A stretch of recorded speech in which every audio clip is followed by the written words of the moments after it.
Om Gajananam Bhuta Ganatisevitam Kavistajambu Phalasara Pakshitam Vasutam Shoka Vinashakaranam Namami Vigneshwara Pada Pankajam Gurur Brahma Gurur Vishnu Gurur Devo Maheshwaraha Guru Sakshat Parabrahma Tasmai Shri Gurave Namaha Vasudeva Sutam Devam Kamsa Chanuramardanam Devaki Paramanandam Krishnam Vande Jagat Gurum.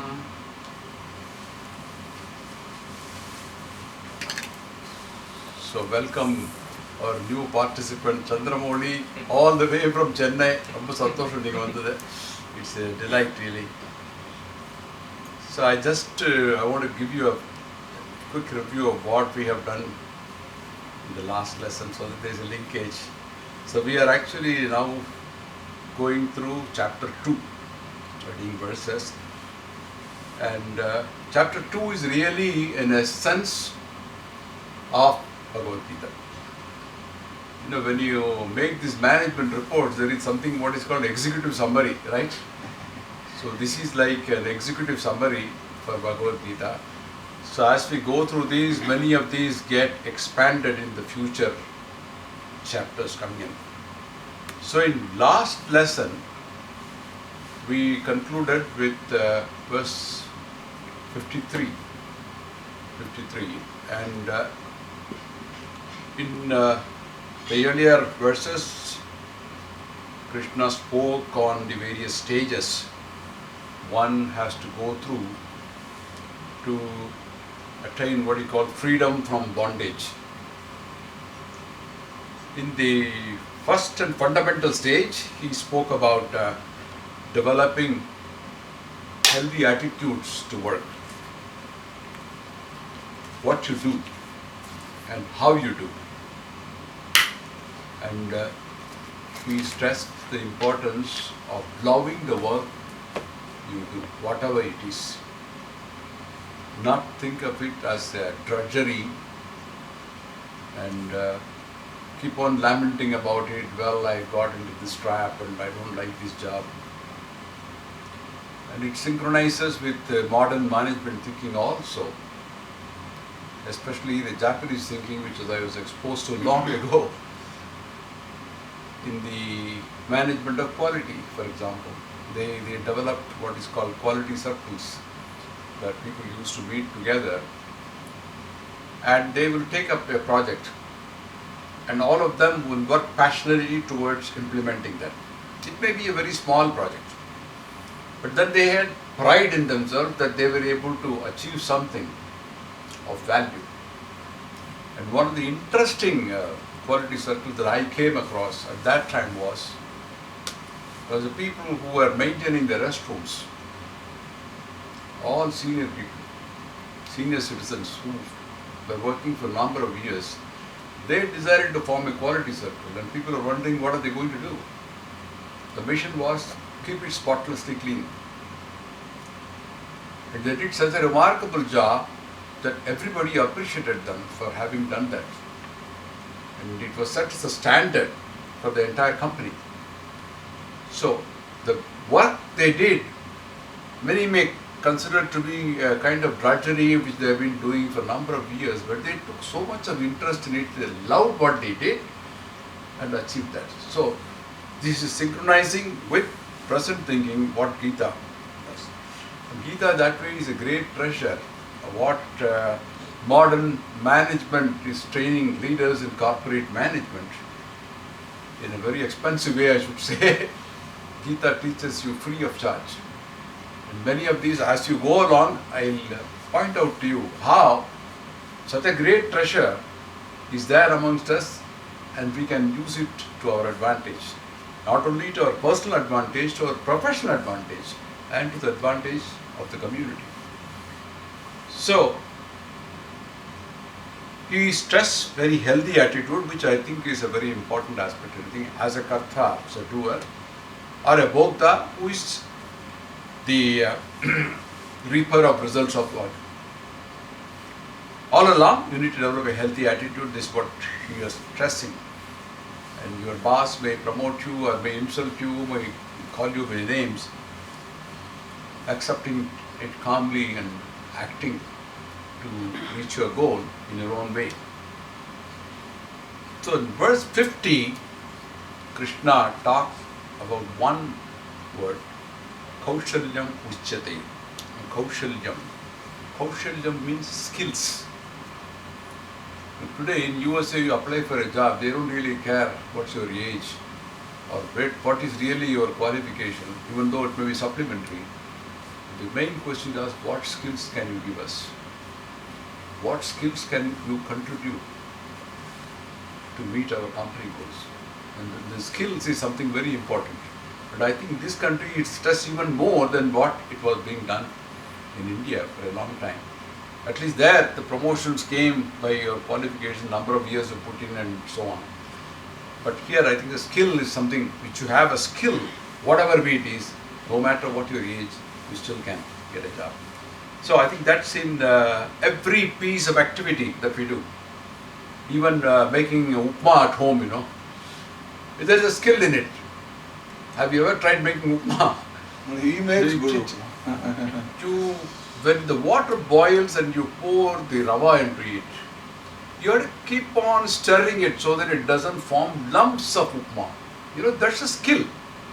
So that you get a uniform upma. That's why some of these restaurants are very popular, because they make good upma. And so are housewives. So it's the skill to be turned into a productive, useful action. And that's what he was telling about Kaushalyam Uchyate, verse 50. And yesterday somebody sent me a small picture of a housewife who was angry. Her attitude wasn't good. And she made a sandwich for her husband. 2 loaves of bread with a leaf in between. See how the attitude results in, even if you have the skills, attitudes matter a lot. So both are interrelated. So in verse 51, he's talking about balanced growth. Typically we have these 4 stages of dharma, artha, kama, moksha. It's not that Vedanta asks you to completely do away with materialistic pursuits or forget your desires. It's only saying have a balanced growth. Dharma, artha, kama, moksha. Dharma and moksha are 2 extreme ends which have to be given an importance which is meant for inner growth. Artha, kama are meant for external pleasures and external. So there is a big difference in living beings in the sense that all plants and animals, they all grow physically. But human beings are the only one who are endowed with intelligence. Plants have little emotion but no intelligence. There are research studies to say that plants grow with music. Animals have emotions. They also grow physically. They respond to emotions.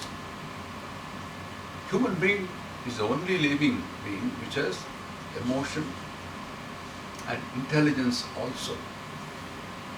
So we have to contribute using that intelligence not only to ourselves, to the society at large. So mind as a gift of God should be used very effectively, not considered as a burden. That's what he's stressing in verse 51. So last lesson we had 52 and 53. I'll give you a quick linkage of that, so we'll recite it and then we can go on to the following verses. So let's see. The way we do it, we recite it first and then I explain the meaning. You know the procedure, right? Yada te moha kalilam, Yada te moha kalilam, buddhir vyatitarishyati, buddhir vyatitarishyati, tada gandasi dirvedam, तथा गन्तासि निर्वेदम् श्रोतस्यस्य श्रुतस्य च. श्रोतस्य श्रुतस्य च. Here the most important word is what is called moha kalilam. Kalilam is intellectual pollution. You can say impurity or confusion in mind. Moha kalilam is mired in delusion, what you think, but it is not really the correct thinking. How to overcome that was what we have seen in that particular verse. There is always a fear of the unknown, fear of our own experience, what is heard. Srotab jasya srutasya cha, that's true, that what is heard and what is to be heard. Now, it doesn't physically mean what you have heard. It also means what you have seen or unseen, what you have tasted, what you have not tasted, what you have experienced and what you have not experienced. Like once I mentioned about the word papan, how it has come. Parpan, in Tamil we say one who sees. It's a word given to Brahmins. It is not a derogative term. It's something somebody has seen. Now seen means not with the eyes alone, but one who has experienced. Experience what? Experience the Vedas. Paramacharya tells it so nicely that it is experience means what? Sir, வாழ்க்கையில எவ்வளவோ வேலைக்கெல்லாம் பார்த்திருக்கேன். I have experienced ups and downs in my life. You say that I have seen ups and downs in life. That's what he says. It doesn't mean physically seeing through the eyes, but it's something which you have experienced. So this Srotam Jasya Srutasya refers to not merely physically hearing it, but it's also including what you have seen, not experienced, what you have experienced. So there is a fear arising out of what you have experienced. When you say you touch fire, you get burnt. It is an experience. So next time you go near it, you fear that. So something which you don't know also, you have a fear. So there is this fear, and only when your intellect, buddhir, yati it overcomes that confusion, delusion, or moha kalilam, as they call it. Then you become indifferent to things which are heard or which are experienced, which are yet to be heard. So the advice here is develop a steady mind. That is the inference out of this verse. The next verse, Shruti vipratipanna te yadastasyati nischala samadavachala buddhis tada yogam avapyasi. Very good. So in this previous verse you say have a steady mind. The question is, where do I get a steady mind? What time? Is there a time frame for it, or it is something which I have to keep on waiting? We don't know that. Here Krishna, he says that you are quite confused of what you have heard or experienced, and you are torn by the opinion of other people. Shruti vipratipanna. I explained it last time that you somebody says you do Navagraham, somebody says you go to some Tirunendravoor or some place and do this Abhishekam. You get so many conflicting opinions and you get confused. Only when your mind, your intellect remains steady and firm in spite of all that, only then you attain what is called self-realization. He doesn't say a particular period when you get it. But Karma Yoga is a religious way of life, in which there is more importance given to spiritual growth. It's actually a preparation for attaining jnana.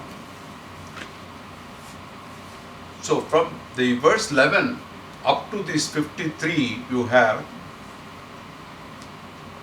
Krishna is sort of summarized the preachings to Arjuna. Now these are all important to build the later chapter. It serves as a kind of foundation. So far Arjuna has remained silent. He has not spoken a word from 11th verse until now. It is Krishna who has been talking. Sometimes we tend to be impulsive and ask questions in between.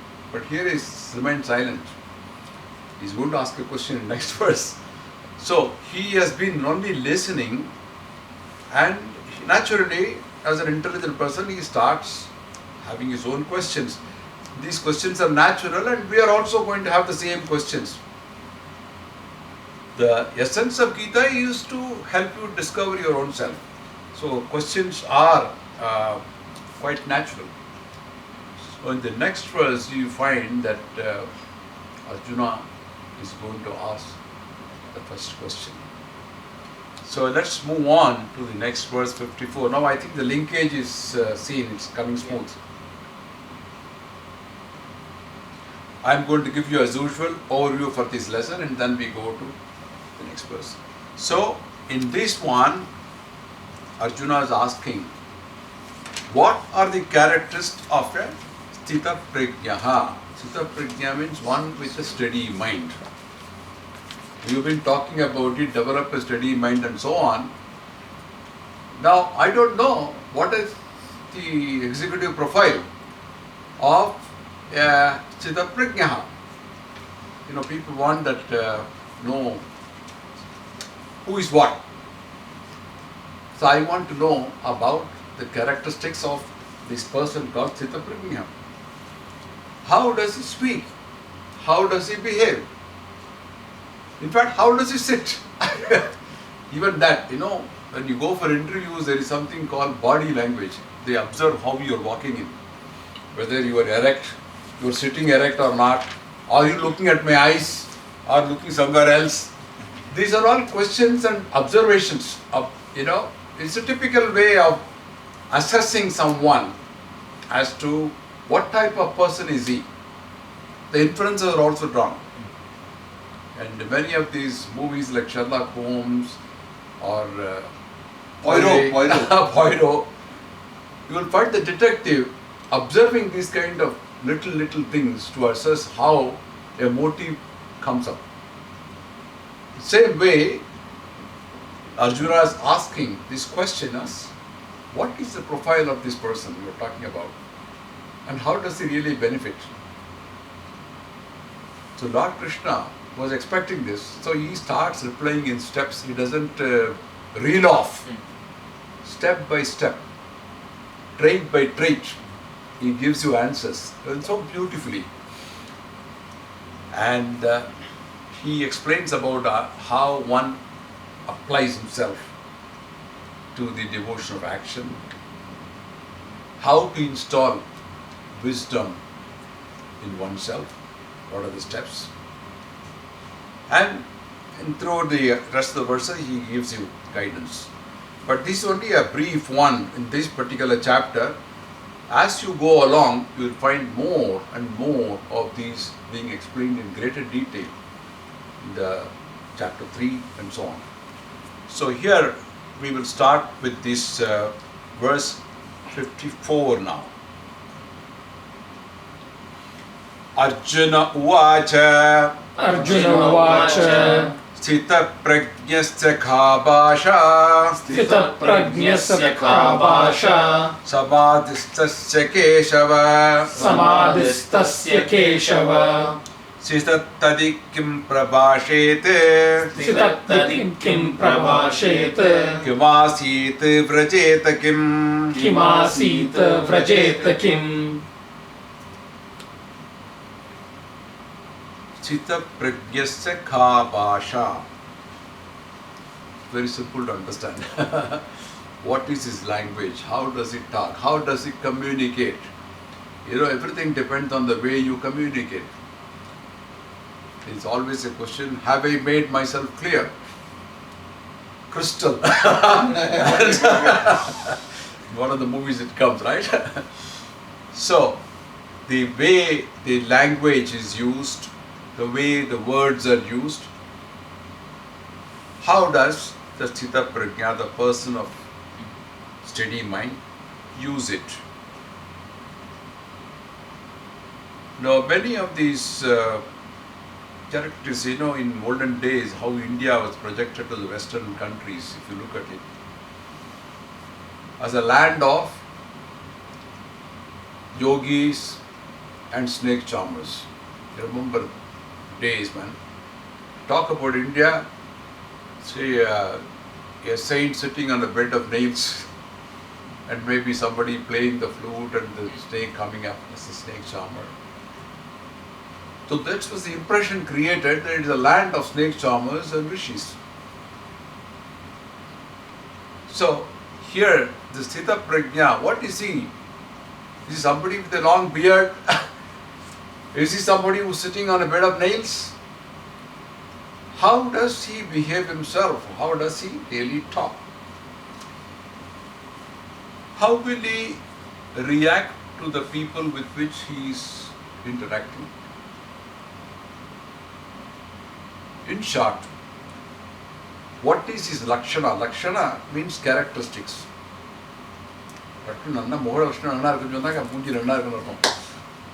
So, what is the lakshana of a karma yogi or a person of steady mind?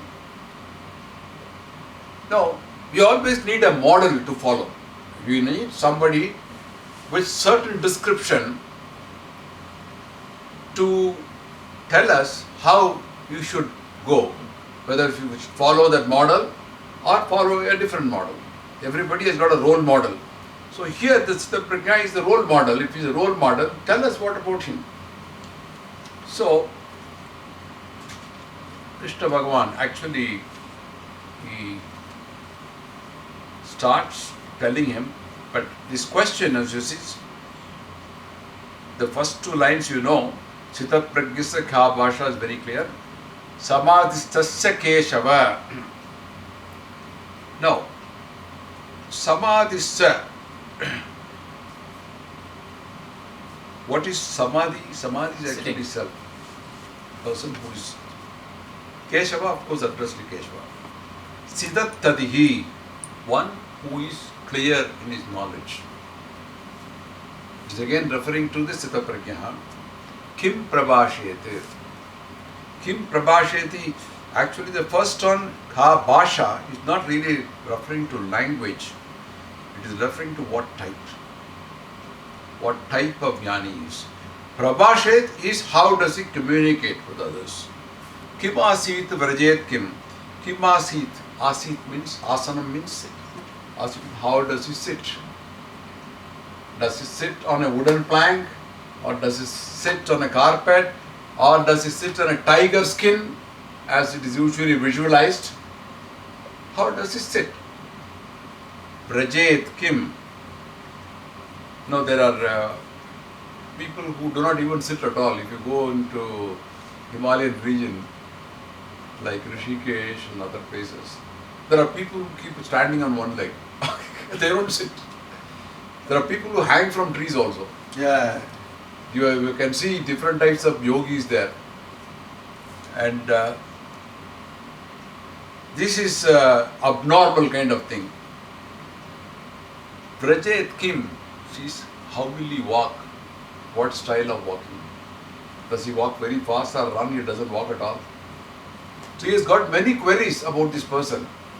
So he is being very frank about his doubts. And that's how Vedantam should be studied. You should ask questions. Only then you develop many things for yourself. So, having asked this question, he is looking at Krishna to get an answer. Now, Krishna follows the next.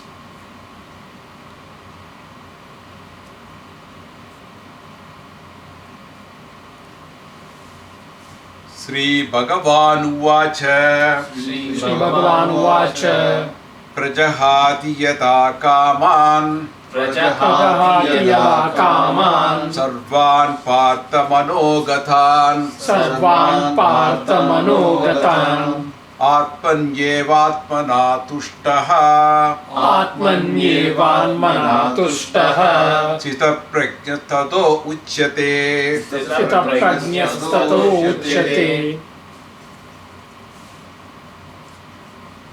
Now, there are different stages to attain what is called jnana. First of all, one must become eligible.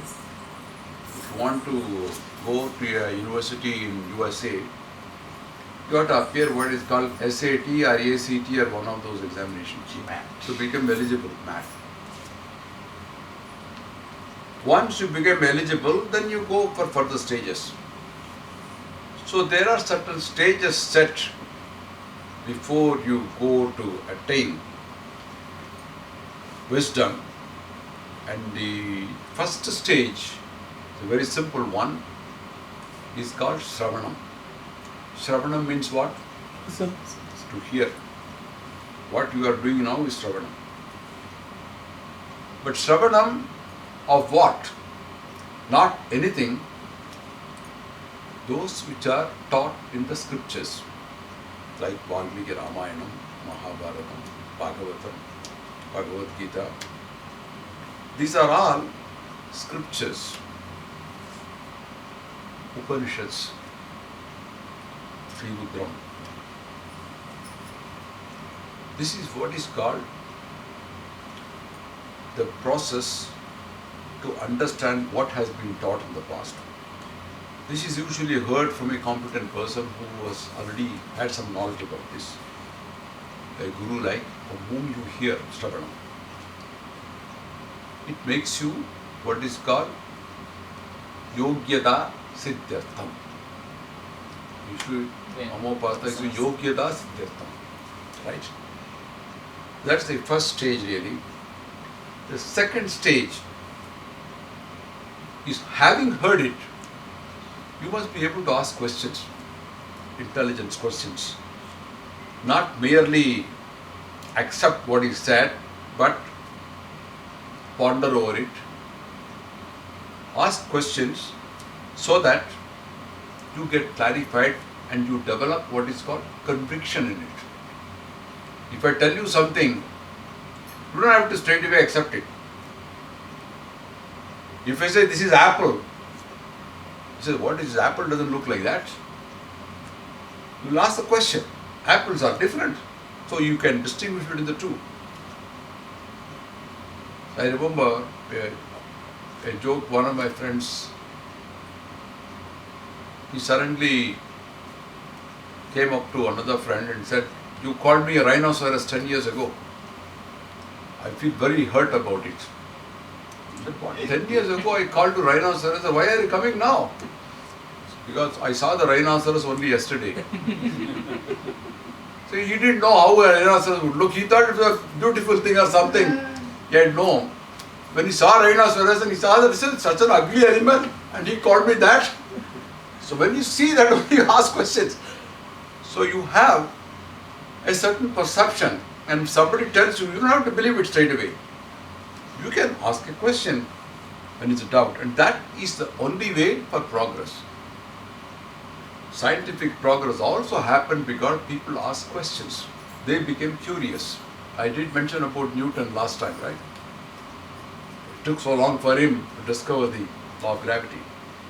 So this process where you ask question and to gather knowledge in which you have conviction is called mananam. Mananam, because it is related to the mind, to know.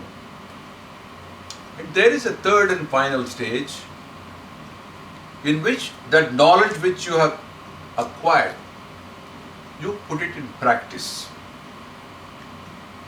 in order to develop the mental strength that you are looking for to overcome the various weaknesses that one has: envy, anger, greed, jealousy, and so on. So you have to try and test it out whether it is working or not. So I think I mentioned in one of the earlier lessons about IQ and EQ. There are people with very high IQ but with very low emotional quotient. They break down. I have seen people very experienced who have been professionally very strong, but they can't take shocks, emotional shock particularly, so they break down. So at that point of time, it is the UQ which comes into this. So you have to have like a rock-like mind, like Anna said, Yadayam Tangum Yidayam Vendum. That was his remark, So you develop a heart which can resist all type of things, can overcome all shocks. There are people who have or developed that kind of a steady mind. I used to work for a firm which was owned by a Sardar. He was a refugee from Pakistan. He had nothing when he landed in Mumbai. Nothing. Zero. All his property, everything was gone. He had his wife, he had 3 kids.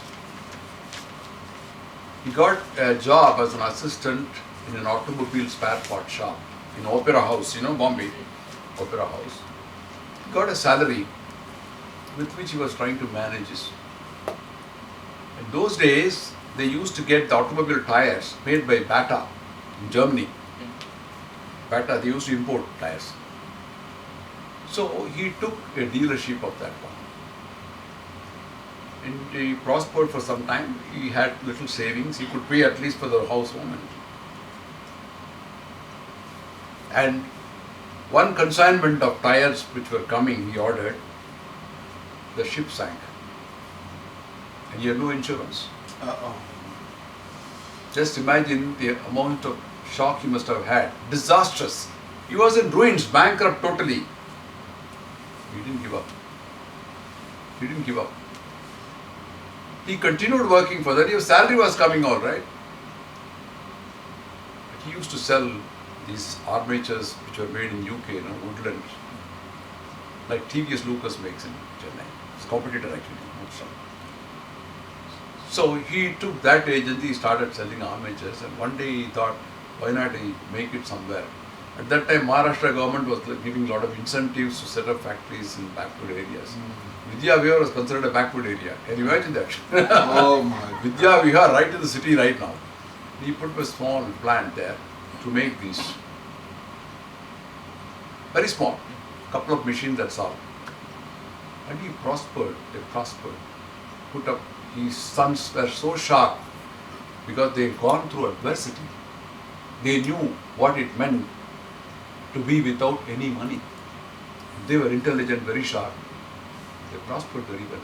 And this old man, when he became maybe 8 years old, his sons were all well settled. I am giving this an example because the steady mind is not just amongst only the rishis, but there are people, ordinary people, who have got developed to that steady mind. So that process where you develop the, what you call, very rock-like mind, the process is called Nidhi Vyasanam. Nidhi Vyasanam. So there are 3 stages. The first stage being Sravanam, second stage Mananam, Nidhi Vyasanam. So at that point, your mind becomes light and you are relieved of all problems, and the jnani gets insulated from shocks. Like you wear insulation when you want to touch an electric lamp, you are not affected. So you have an emotional insulation around you which helps you to ward off the shocks. They don't reach you inside. that stage. So you have people like that, and how to reach that stage is what is being talked about by Sri Krishna here. So in this verse of 55,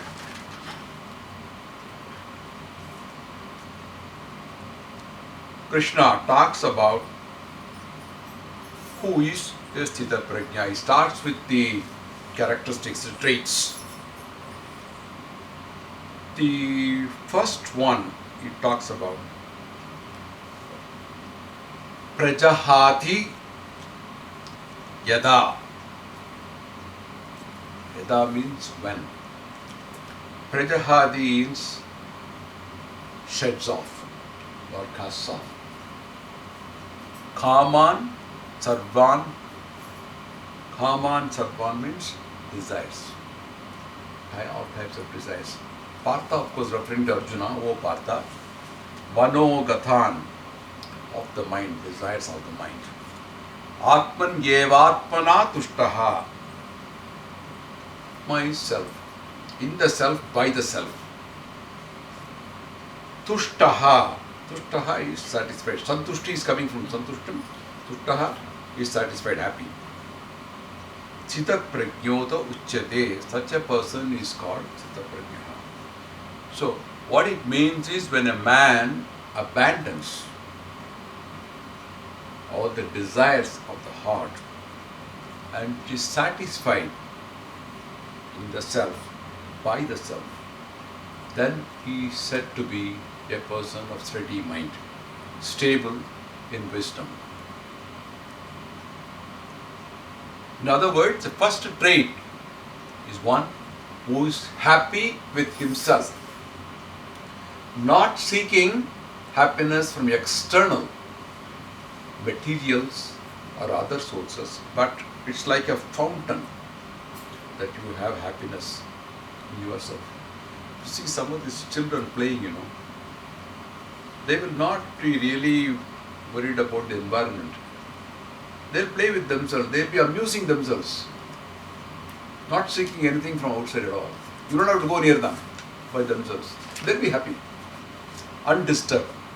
So it is something which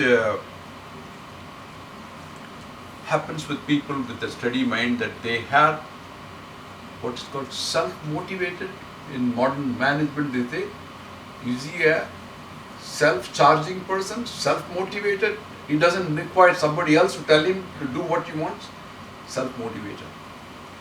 That's one of the first qualities and traits of a steady person.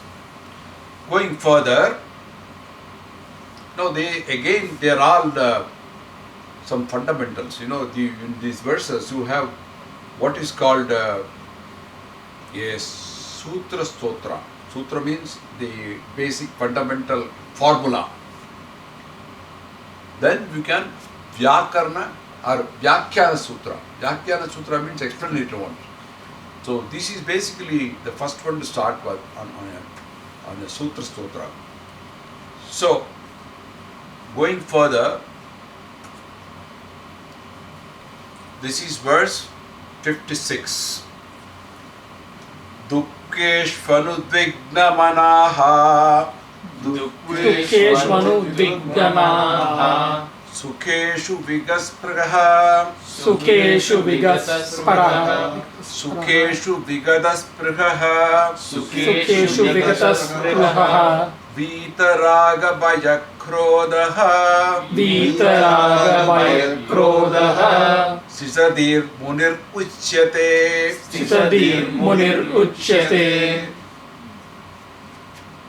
Dukkeshvanu Vignamanaha. Dukkeshu, you all know, it is in distress. Why distress? Because you expected something, it didn't happen. So you get disappointed, distressed, frustrated. I was expecting a first class, I didn't get it. I was expecting a promotion, I didn't get it. I wanted to buy a beautiful new home, I couldn't get it. These are all disappointments.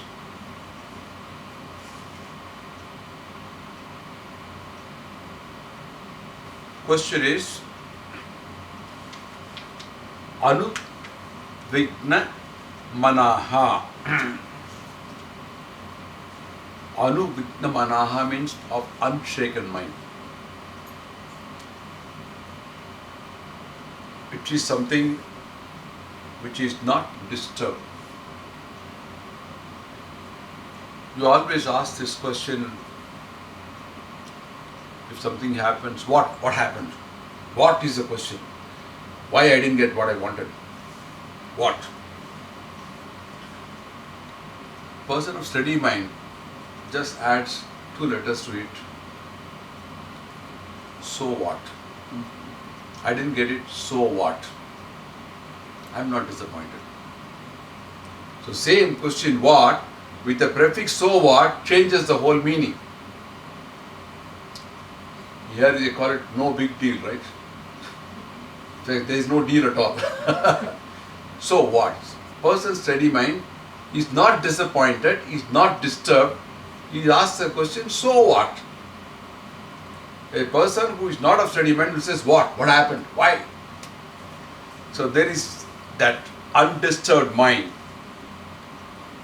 And how do you get it? You can meditate, keep your mind free from other disturbances, and also give peace to other people so that you won't interfere and talk with them. Keep it to yourself. So both ways it is beneficial. Sukeshu Vigatas Pragaha. Sukeshu, of course, everybody knows in pleasure, happiness. Vigatas Pragaha means one who does not crave. You know, there's a big difference between just desire and craving for it. I'd like to have a drink. Maybe you like it. But if you say, I can't live without it, that is craving. So, Vigataha means really dead. Spruhaha means desires. Desires which are dead. One who does not crave. That is called Vigataspruha. Vitaraga Bayat Krodaha. Vita means free. Raga Bayat Krodaha. Raga means what? Raga. I think I mentioned in the first or second class about this. Ragaha. Ragaha means attachment. Emotional attachment. Emotional attachment leads to what is called fear. I become dependent on it. It's all part of samsara. I become insecure. I have more fear. I'm attached to my job, but it also gives me a fear whether I'll be able to keep it. It gives me a feeling of insecurity. What if I lose? Where will I go? I don't have insurance. So that leads to, the attachment leads to a sense of insecurity, a fear, which is bhayaha. Krodaha is anger. They are interrelated. Raga, bhaya, krodha. Both are, three are interrelated. Anger is directly proportional to the fear and insecurity. In fact, Upanishads say, Abhayam pradishthat vindati. You should establish fearlessness in you. So you have to do certain actions in order to overcome those and get free from these three, ragaha, bhayaha, krodaha. So you say, what is that? Yatnam, right? Yatnam means what? Effort. Effort. Prayatnam means? Prayatna. You put pra. Prayatnam. Proper effort. Effort in the right direction. In fact, pra and proper, you see, they kind of rhyme. It's a prefix. So it's a beautiful way of putting it that you have to have certain effort and certain actions in order to get free from these, the raga, bhaya, roga. Sthitadi uchyate. Sthitadi means of steady mind. Munir uchyate is called sage. So the net meaning of this verse is, he whose mind is not disturbed in adversity, in dukkeshu, sukheshu, even sukheshu. Why should we be disturbed in sukheshu? Sukham should be, you should enjoy it, right? Why should he be disturbed? But haven't you heard of somebody having a heart attack when he got a lottery of some $10 million? Even excitement, when it is peak in happiness, can upset somebody emotionally. It is not just only adversity, it is also the opposite end, which can really hurt people both ways. So, ecstasy of a very high kind, adversity of a very low kind, both are at the extreme levels and it can hurt. So that is why one who does not crave for happiness, one who is not perturbed by adversity, one who is free from attachment, one who is free from fear, one who is free from anger, such a person is called a sage of steady mind. Chitta Pratyaya, second trait which Lord Krishna is explaining. Okay, proceeding to the next one, which is verse 57, right? Yeah. Yaha sarvatran abhisnehas यः सर्वत्रानभिस्नेहाः tattat prapya shubhashubham तत्तत्प्राप्य शुभाशुभम् nabhinandati nadveshti नाभिनन्दति न द्वेष्टि tasya prajna pratishtita. तस्य प्रज्ञा प्रतिष्ठिता. No, there is always a question which is asked, now does it mean that I should be like a stone without any reaction? You know, the previous verse tells me to be a steady man means leave all attachment, leave all anger, leave fear and so on. Such a person is a steady man. So if something happens, should I be just like a stone? People will think I am useless fellow, he doesn't react at all, so stamp on me. Isn't it? Some kind of a weakness. Everybody will think I'm weak, I'm not reacting at all. And I'm posing as if I am a very ordinary kind of person who doesn't want to do anything.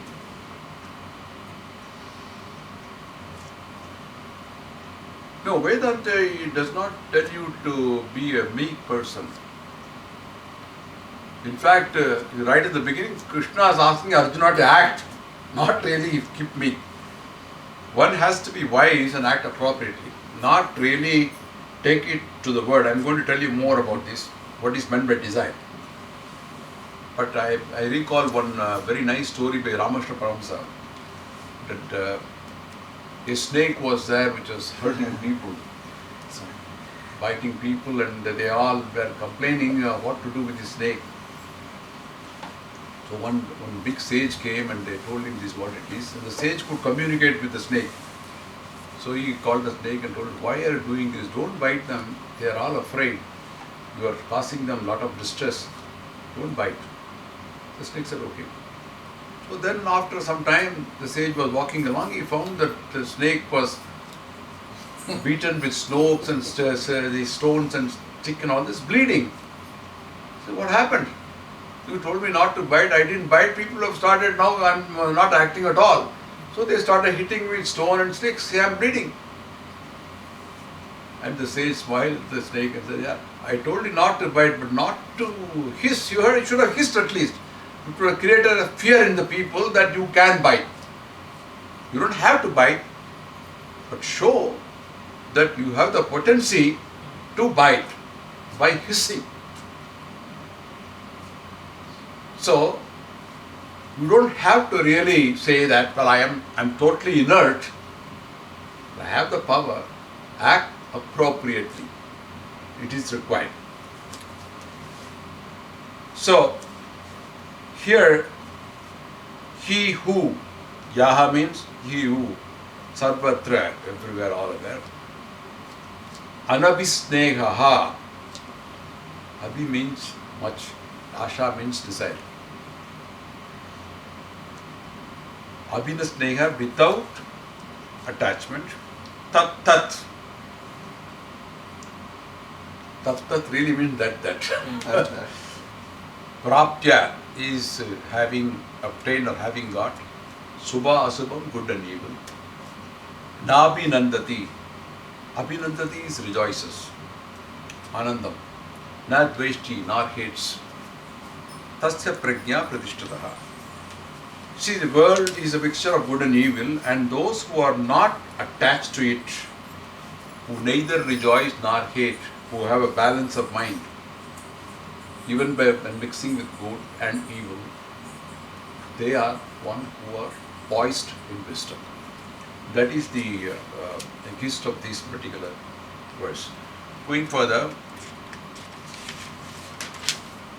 verse 58.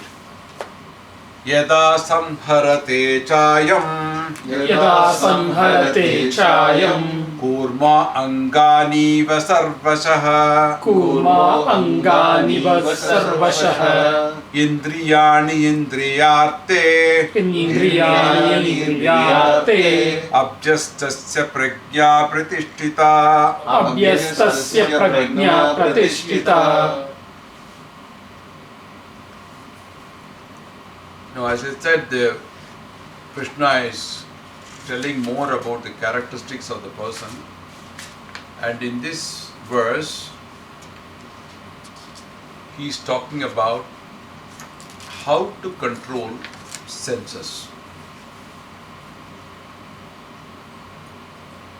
He is giving an example. Kurma means tortoise. Kurma avataram, tortoise. You know what is the specialty about tortoise? Most animals have something to defend themselves. If you look at a bull or a cow, they have horns. If you look at a lion, it has got claws, it has got teeth, it's got the physical strength in it. If you look at a snake, it has got poison fangs. They are for self-defense really. On their own, they don't go and attack. But when they have the fear that they are going to be attacked, they will attack out of self-defense. Even an ant does that. But a tortoise, it has no external defense mechanism.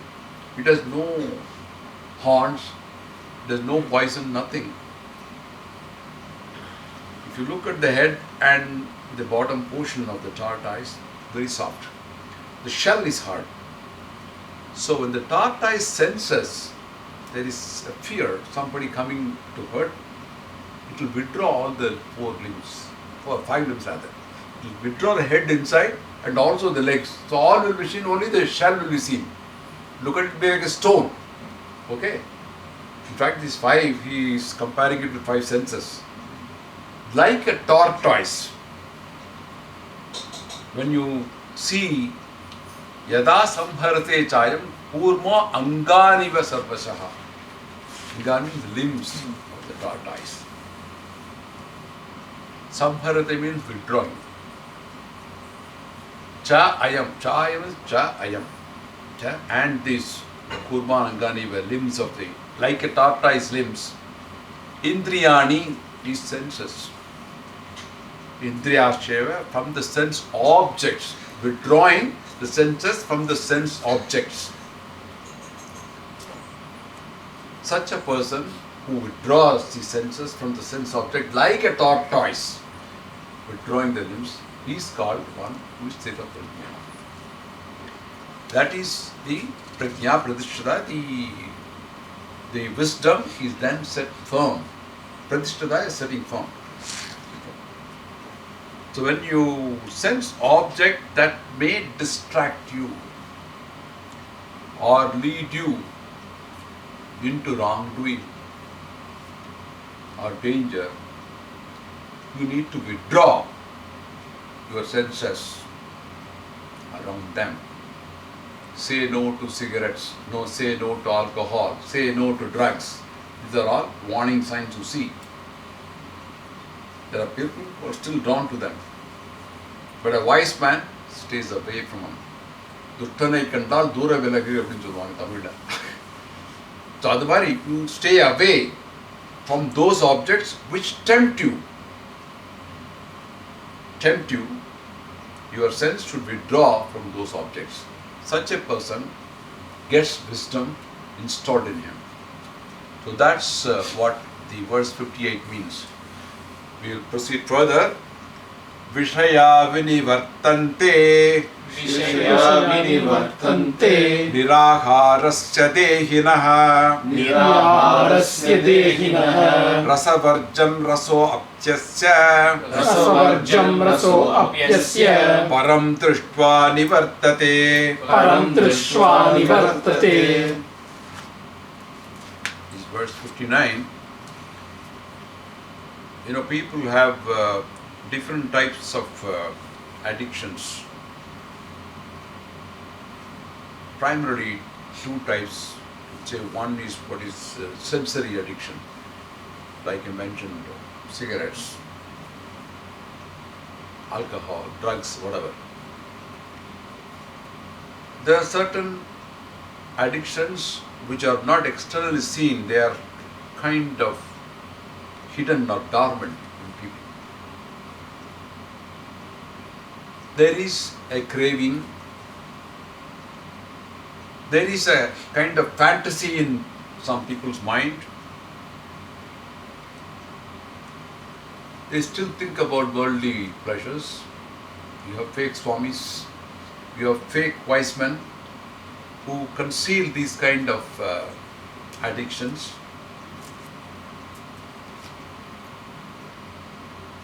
Now, how do you control that? You can either suppress them or you can give vent to them by directing them properly.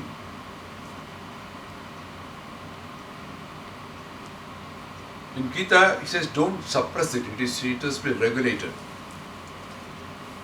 Vishaya vinivartante niraharasya. Vishaya means objects of senses. Vinivartante is turn away. Niraharasya is abstaining from them, abstaining. Dehinaha, of the man.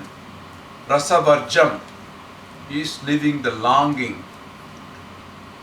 Arsoapyasya, tasting that. Rasa means tasting even. Apyasya is of his. Param is the supreme. Drishtva, having seen. Nivartate, turns away. So, the way you can overcome the mental addiction is to turn your attention towards the Supreme, realizing the ultimate consciousness. We have this vadamangai, yeah. You put it and you add salt, you have spices into it and all that. It becomes a very nice one. It gets marinated with all the stuff. So I mentioned those three stages before of Sravanam, Mananam and Sal. Now you go through the stages like a Vadumangai, this gets embedded in you, all these external controls. Gradually you find you are turning yourself to the spiritual path. You are looking at the Supreme, and these addictions stay away automatically because you are going to be focusing on this. So the gist of this verse is sense objects will drop out. But the abstinent man who even though he longs for them and even his longing ceases, he starts seeing the Supreme and then it fades away gradually. So the suggestion given here is turn yourself into looking at the Supreme in order to get away from these addictions. Now, suppression by itself can revolt. Many people do that. So he is not suggesting suppression but gradually directing them to the Supreme Force by turning your attention to the Supreme. So we go to the next one. Yatato hyapi kaunteya It hasn't moved yet. There we go. Yatato Yatato hayapi kaunteya Purushasya vipaschitaha purushasya vipaschitaha Indriyani pramatini indriyani pramatini Haranti prasabam manaha. haranti prasabham manaha. Actually, Krishna is cautioning here. Yatato is of the striving people who are making efforts. Kapi is indeed Kaunteya is Arjuna, son of Kunti. Purushasya vipaschitaha. Vipaschitaha means person who is very learned, who is wise. Even for such people, Indriyani, the senses, Pramatini is turbulent. You know, Mataha means churning.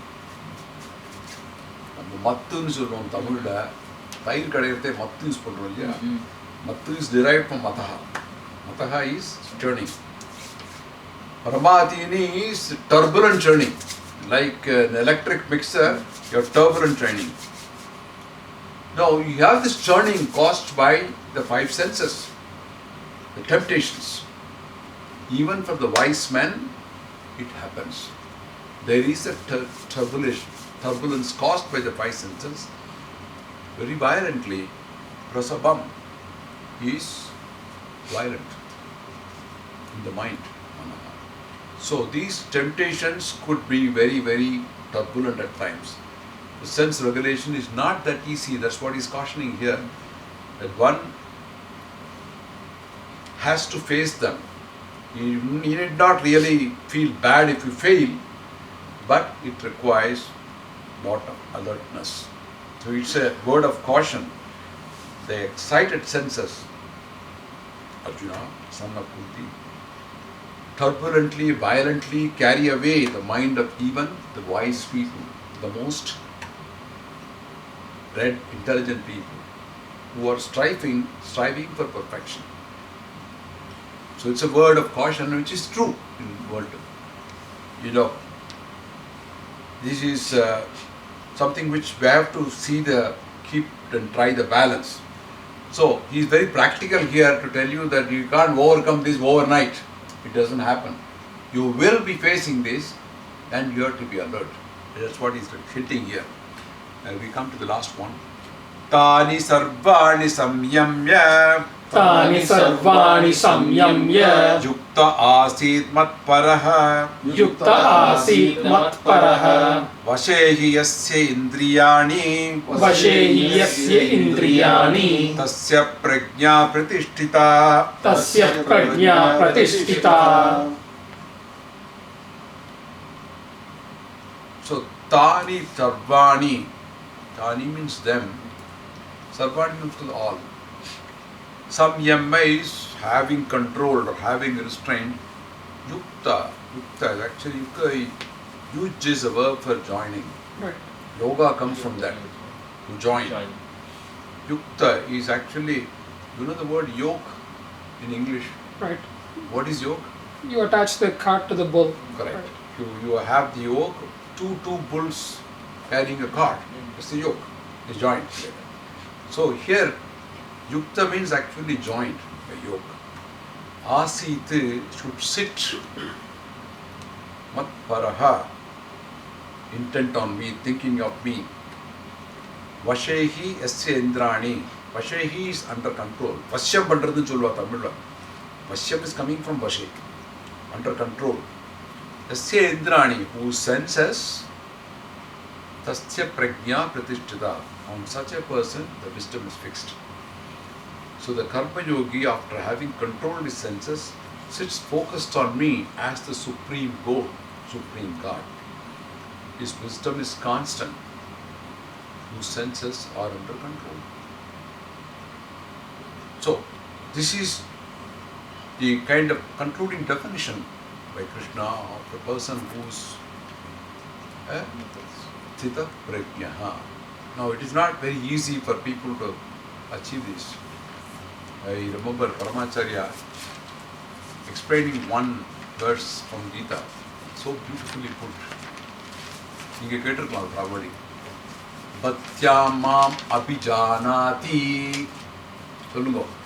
Bhatia மாம் அபிஜானாதி யாவான் யச்சாஸ்மி தத்வதः यावान् यच्चास्मि तत्त्वतः ததோ மாம் தத்வதோ ஞாத்வா ततो मां तत्त्वयो ज्ञात्वा விஷதே தத் அனந்தரம்.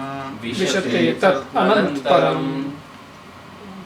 He's in fact his Upanishad in the discourse is recorded.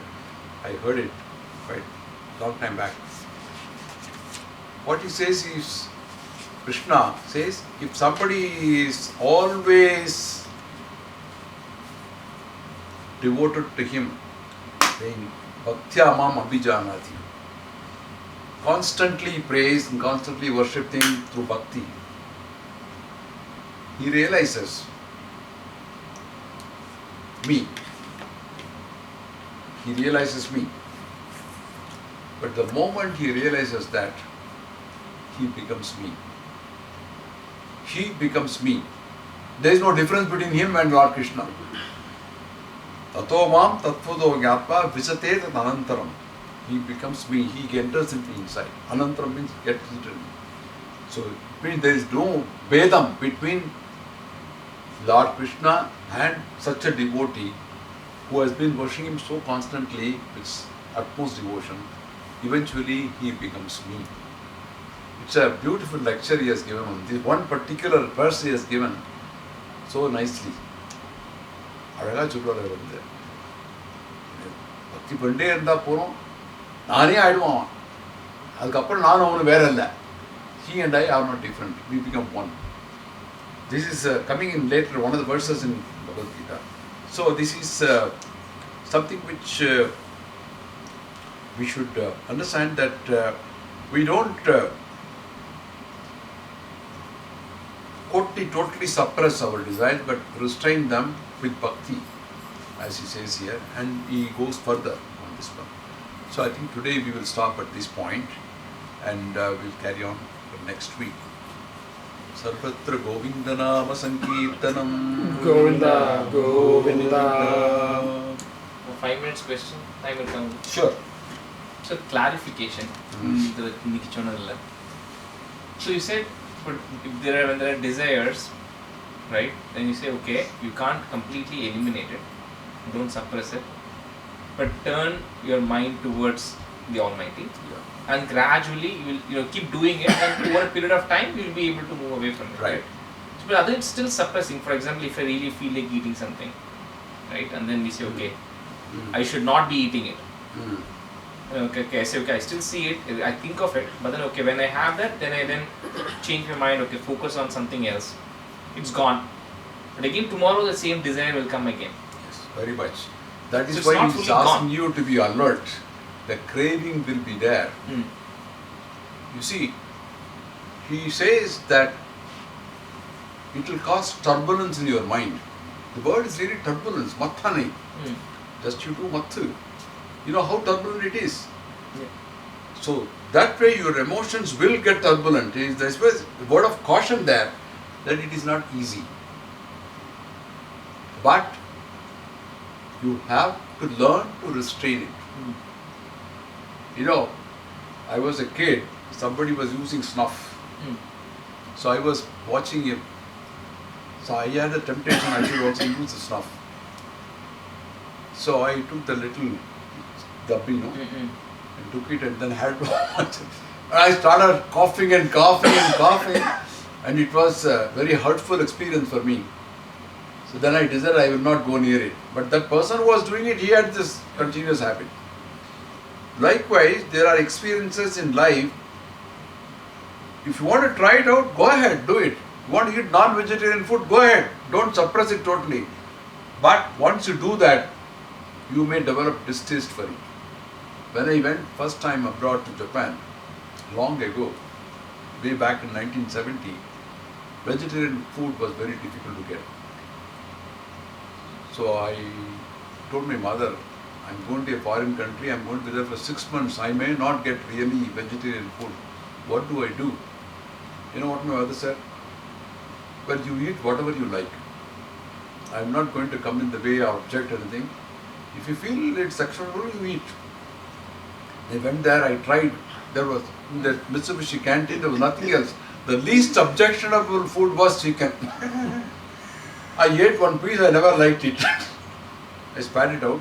So my meal was only one time, because wherever I stayed there in the Shokudu, the kitchen, there were some Indians staying there, and they will make some rice. And we taught them how to make sabji. So one time at least I was getting food. And there used to be another dish called soba, which was just noodle. If I get late, I will not get food, but I'll get that soba. Just noodle. I survived somehow. But I went out to another city where nothing was available. So I called the chef and says, you got any vegetable? What vegetable? I have only onion, nothing more. Give me onion. He says, salt it and give me. So he brought a big plate, like a hillock, the onion cut and all onion pieces, just slightly salted with oil. I had that for dinner. So you have to experience that, no harm. But you will develop your own distaste for it if you have alert. If you are alert. But if you are not alert and you give in way, then it will grow like a giant. Then it will reach proportions where you can't control it. To the people who are with such addiction, alcohol, drugs, or this one, it controls them. You know, you see people walking with a dog. Sometimes you find the dog leading them, and not the person who is the owner of the dog. He is supposed to lead the dog, but the dog will lead him. So same way, the addiction will lead the man, not the man leading the addiction. So when you want to really control it, you have to make efforts. Prayattanam. I mentioned the word prayattanam. Not yattanam, prayattanam. Proper direction. You need to do that. You can't go and search in a place where you are not able to find the real truth. But there's Go in the right another direction. component of it could also be that you can suppress, but if you just suppress without directing your attention towards God when you suppress, you will continue to keep having that keeps temptation. coming up again and again. It will keep coming up again and again. But when you regulate and you suppress, you're suppressing it for right now, but you're thinking about God, and you keep expanding that. Yeah, gradually. Over That's what- time. Over time. it Over eventually time. goes away. Then eventually, yes, that temptation will go away, right? Because you're thinking more about God at the time. But So- remember, the world consists of good and evil. One of my bosses, he gave me advice, just one line advice. When I was not willing to adventure into some areas of not my interest, said, Suri, you may be an angel, but don't think others are. I will never forget that line. Because you may be an angel, but don't think others are. You are surrounded by people of various types, of various tastes, of various addictions. You go into South Chicago, you have to be careful. When you go into by-lane in New York after dark, wouldn't you be alert? Wouldn't you be careful? Right? You're entering a danger zone. Same way, with any addiction, you have to be alert and make sure that it doesn't capture you. But face it. Don't suppress it, because suppression may be just emotionally violent. Someday it is going to be bursting open. That should not happen. Restrain it. And in desires also, there are different types of desires. There is what is called Shuddha Kama. Shuddha Kama means legitimate desires. Legitimate. Your Vedic teaching does not bar you from following Artha and Kama. They are part of the four. Dharmartha kama moksham. Artha and kama are permitted, but legitimately, in the dharmic way. That is called Suddha kama. Even sages have their own desires, right? Many sages say if you want to build a temple, it's a desire, of course. It is not completely nipping off that desire. It is sustaining the desire in a dharmic way. So, I want a job, I want to get married, I want to raise a family, I want a home, I want a car to move around. These are all legitimate desires. And what are illegitimate desires? Asuddha kama, stealing, robbing a bank, murdering people in order to satisfy your own desires. Greed. These are all Asuddha kamas. So pursuing Suddha kamas is permitted. In fact, it is encouraged. You can't go to sannyasa ashramam directly. You have to go through Grihastha ashramam because that is the ashramam which has most of the challenges. Like overcoming this turbulent thing. Once you reach that stage, then it is different. Because you know the good and bad ones, and you go beyond a boundary above which you are indifferent to many things. You don't go for craving, you don't seek for it. You lead an ordinary life. And for you, everybody becomes normal. I remember Raja Ramanna, who was the head of the Atomic Energy. He wanted to see Mahapariva. Okay, because there was some paper on which Mahapariva made a comment about atomic energy. He came into Chennai airport, all his staff were waiting because he was the boss. So he asked them, have you fixed appointment with Mahapariva? They all were looking at each other. Appointment? Mahapariva doesn't give appointment to anybody. He thought like an executive is going to be a VIP and therefore he will get a special meeting with him. Nothing of the kind.